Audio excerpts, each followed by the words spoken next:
بازاڕی فرۆشتنی نەوت و گازا لە شاری هەولێر. لە ناوەڕاستی وەرزی هاوینین پلەکانی گەرمان نزیک دەبنەوە لە 50 پلە کەچی نرخی بەرمیلێک نەوتی سپی ماڵان با 255,000 دینارە. نەوت فرۆشان و کاری گرانی نرخی نەوت لەم وەرزی هاوینە بۆ کەمی بەرهەمی ناوخۆ و بەرزبوونەوەی نرخەکەی دەگەڕێنەوە لە جیهاندا. ئێستا لە بەرەوەی سعرەکەی ئەوها لە زۆر گران بۆ لە بەرەوەی لە بەغدایە و لە هیچ منتقەچی نەفت بەرهەم نایەتن زۆر بە کەمی بەرهەم دێتن لۆ ناوخۆ عالەمینیش گران بوو. بەس بازارەکە دەشێتە خوارێ ئیشاڵە لەو ئەفتەی تەواو دەشێ ینی داشکانەشی بەرچاو بخۆی وەدەبین چکە بازار لە شکانە بە عام عالەمیش دابەزرێ دەرێ لە جنوبی جواهێدی هێدی ئیشاڵە پیا دەبێتن دابەزێتن ئیشاڵە. بەراورد بە هاوینی پارساڵ نرخی نەوت زۆر بەرز بۆتەوە.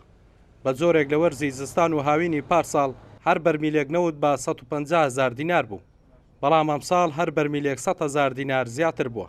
هاوینی پار نفت تقریبا لەگەڵ زستانەکە 1 ساعت بوو، بەڵام ئێستا لە چلەی هاوینێ نفت بە 240,000 بەترێلە بە مفرەت بە 250,000 هەتا 255,000.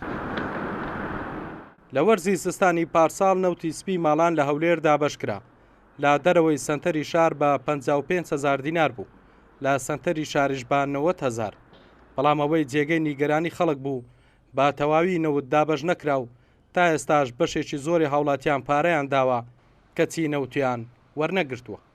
هەڵگورد ئەحمەد کورسات نیوز هەولێر.